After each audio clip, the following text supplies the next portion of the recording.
Mais voilà, on va passer du coup, si tu le veux bien, Leandro, si tu m'auto, on va passer à dimanche. Tu peux. Il y a pas mal de choses à dire, notamment Lucas. Lucas, dimanche 13h, normalement c'est l'heure de la sieste. On n'était pas loin. On n'était pas loin dimanche, entre Saint et Marseille. Ouais, c'est ça. Normalement, je finis le boulot en attendant de reprendre à 15h. Et là, j'ai dû écourter ma sieste pour regarder un spectacle affligeant. L'OM se déplaçait donc à Saint-Etienne. Et je crois qu'il n'y avait pas que moi qui n'étais pas habitué à bosser à 13h.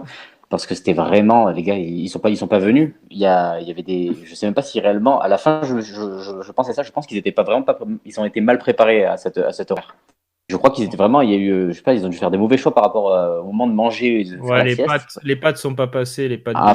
Franchement, on aurait dit une équipe vraiment, ouais, c'est ça, qui avait les jambes coupées, qui avait mal digéré son plat à midi, parce que je pense que les Marseillais font partie des gens qui mettent le lait avant les céréales, si tu veux, tout mon avis. Quand je vois le match d'hier, c'est la seule conclusion que j'ai positive à ce match-là.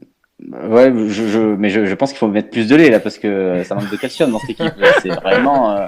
Faut demander au Bayern, le lait spécial du Bayern. Ouais, c'est un Goretzka, ouais, parce que là, on a un ami là-dedans dans le podcast depuis plusieurs semaines qui on a du mal avec ses prestations, c'est Leonardo Balerdi, et je pense qu'il nous a pas aidé à l'apprécier davantage hier aussi.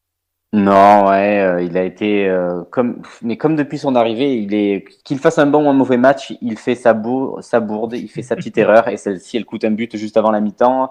Alors que les Stéphanois étaient quand même au-dessus des Marseillais, mais ils avaient du mal vraiment à inquiéter. Wabi Kazri, il a 2 grosses occasions, mais c'est pas incroyable. On sait que ça va basculer d'un côté ou de l'autre, mais les deux équipes mettent du temps à rentrer dans cette rencontre. Sur un long ballon, Balerdi rate son dégagement. Il pense que Alvaro va la dégager. Elle passe donc du coup sous son pied, et derrière. Non mais franchement, comment il s'appelle? J'ai oublié son nom. C'est Nordin qui arrive au second poteau et ajuste d'un plat du pied Mandanda.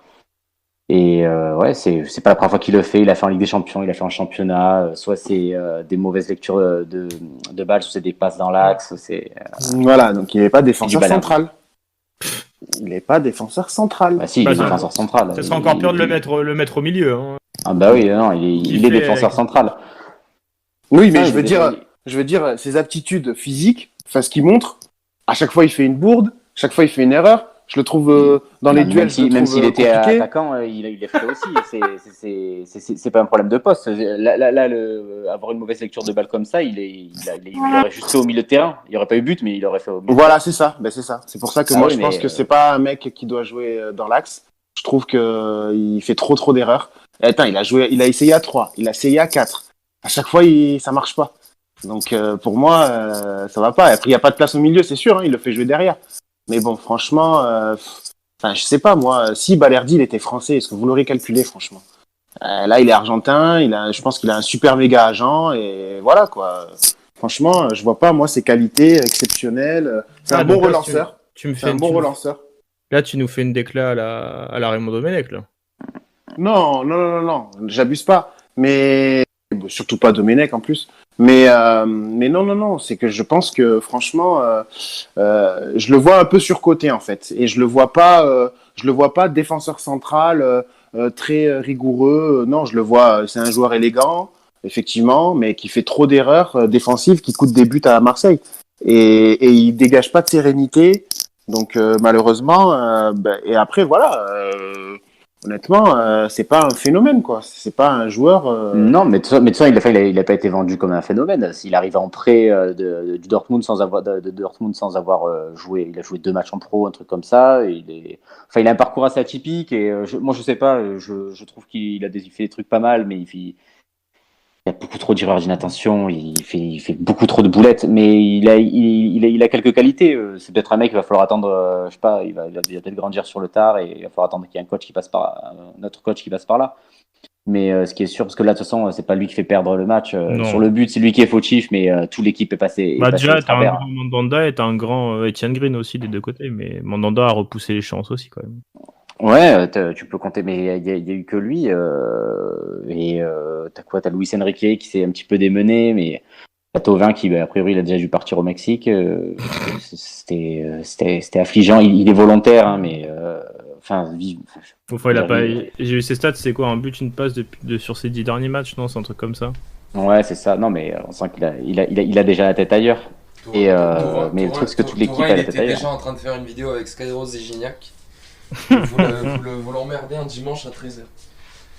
Mais en plus, c'est exactement le sentiment qu'on avait en cette équipe. C'est que limite, c'était là, putain, vous nous emmerdez à nous demander si vous foutez à cette heure-là. Et c'est la première fois en 3 ans que l'OM jouait à 13h. Je crois qu'ils vont plus demander à le refaire. Moi, j'ai peut-être un petit débat parallèle sur ce match. Mais plus globalement, pour moi, Boubacar Kamara doit revenir en défense centrale. Complètement, à 100%, à 2000%. Parce que, je te rejoins. Autant il a fait du bien dans le milieu, autant là, dans ce que demande Sampoli, je le trouve pas assez tranchant offensivement. Il y a plus de passes latérales que de passes vers l'avant. Il gagne pas beaucoup de mètres avec ses passes. Et quand je vois Balerdi derrière, je me dis qu'en défense à 3, il a déjà joué sous Garcia, je crois. Un petit peu oui, bien sûr, oui. Il a commencé, il est formé défenseur central. Il a fait ses débuts en pro aussi en défenseur central. Ouais. Donc pour moi, Kamara doit reculer et retrouver l'axe, retrouver une défense à 3. Oui, surtout dans le schéma de Sampaoli où on demande autant aux défenseurs. À porter la balle, à monter le ballon. Je pense qu'il faut le faire reculer d'un cran parce que déjà il y a rien à besoin de lui apprendre. Il a été formé à ce poste-là et il a les qualités pour apporter ce que n'apporte pas Balerdi ou même Alvaro et Tchaleta Tsar. Mais je pense que de toute façon, quand on le sent, il glisse, il fait tout le temps comprendre Sampaoli. Là, il y a quand même ce qu'il fait, c'est vraiment un peu du bricolage. Il fait avec les moyens du bord, mais il y a des joueurs qui vont partir et d'autres qui vont beaucoup bouger de poste. J'espère quand même qu'il va revenir en défense. J'ai l'impression de voir un peu Marquinhos où il était là pour dépanner, il le faisait bien, mais qu'au final, tu sens pour l'équipe à force, c'est pas le mieux. Et même pour le joueur, c'est bien, ça les fait progresser. Je vois Marquinhos, ça quand même fait pas mal progresser pour son jeu de passe, sa lecture du jeu, mais tu le revois en défense centrale, c'est pareil, ça fait un bien fou. Et je pense qu'Kamara sera pareil, quoi. Il a progressé en jouant sous pression au milieu de terrain, mais je pense qu'il a fait son temps. Enfin, il est jeune, je dis il a fait son temps, mais c'est juste qu'il sera meilleur défenseur. Ouais, et puis le truc c'est que tu vois là il touche 26 ballons en une heure, c'est beaucoup trop peu. Puis le problème c'est ce qu'il en fait quoi, c'est que c'est pas forcément un joueur qui perd beaucoup de ballons, mais le truc c'est qu'il n'arrive pas à porter à casser les lignes adverses et tout. Enfin là c'est franchement dimanche c'est insupportable. On aurait dit que Morgan Sanson il était jamais parti et que il y avait tous ses cousins sur la pelouse, c'était passe latérale sur passe latérale. Incapable de faire la différence et je lui en veux pas à lui, mais moi je pense qu'il ça lui arrivera de rejouer défenseur milieu de terrain, mais il faut autour de lui que d'autres puissent remplir ce rôle là soit un créateur à côté de lui, soit un créateur à côté de lui, soit qui revienne en défense, mais le mettre à côté de Rongier ou de Pape Gay ça n'a aucun sens quoi. Non mais voilà, surtout que tu l'as ton espèce de sentinelle, tu mets Pape Gay là, tu l'as il fera... Oui, mais c'est pour ça. Non, mais moi je pense que ça. Enfin, je suis pas dans la tête de Sampaoli. Je pense que ça va arriver, mais de toute façon, déjà, on va voir s'il est là ou pas. C'est aussi il est possible que cet été, Boubacar Kamara soit défenseur de notre équipe, mais s'il reste, en tout cas, je pense qu'il descendra d'un cran. Vu déjà les profils qui sont ciblés par l'OM et par la volonté d'avoir une défense entreprenante qui puisse casser des lignes. Côté Saint-Etienne, ça va peut-être déplaire à Leandro, mais Etienne Green a encore fait un sacré match par contre. Non, mais vraiment, Etienne Green toujours, il a une maturité pour son âge. T'entends Leandro derrière qui commence à marmonner là. En fait, il faut qu'il l'accepte, il est bon. Détestable, vraiment. Il est bon, Etienne Green. Non, mais peut-être t'es dégoûté parce qu'il t'a pris ton penalty à Nîmes. Parce qu'il a arrêté le penalty de Renault, c'est tout. Justement, mais lui, ça lui écoute, le malheur des uns fait le bonheur des autres. Lui, il a, grâce à ça, titulaire indiscutable à Saint-Etienne. Grâce à ça, il est titulaire et en plus de ça, il a été prolongé. C'est normal qu'il soit titulaire à Saint-Etienne, les gars. Vous avez vu, c'est qui sa concurrence? Sérieusement, tu peux mettre Neyou en cache, c'est la même. Non, sincèrement, je lui souhaite rien d'autre qu'une carrière en CFA2. C'est tout. Mais tout ça, faut quand même prévenir les auditeurs, tout ça pour un penalty arrêté de Ripart. Détestable. Non, Lucas, on parle d'Etienne Green parce que Leandro, là, faut le mute là. Il n'est pas objectif.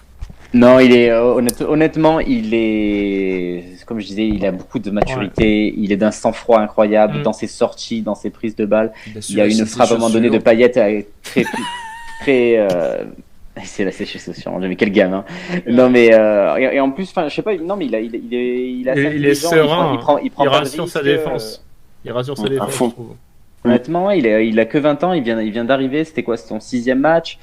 Ben, je vais pas lui lire l'avenir. Je sais pas comment. Oh, il est dans l'équipe fait. type en plus. J'arrête.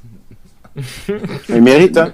Il mérite. Il mérite, ouais. mérite. Il garde sa cage inviolée. Il repousse deux. Le coup franc. Normal, les joueurs il y a- de l'OM, ils étaient en soirée le soir d'avant. C'est normal, ils arrivaient pas à cadrer les cages. Et quand Saint-Etienne gagne à Nîmes, c'est pareil, ils étaient en soirée avant les. Non, mais contre Nîmes, c'était catastrophique. C'est pas pareil, c'est Kazri qui nous tue. Bon, vous l'avez compris, Leandro sur Etienne Green, tout ça pour un penalty de Ripard, faut pas lui en parler. Ça ne bougera jamais. C'est Monelli Voilà, c'est alors ça. qu'il me connaît pas. Ouais, c'est ça. Le pauvre Etienne qui a rien demandé.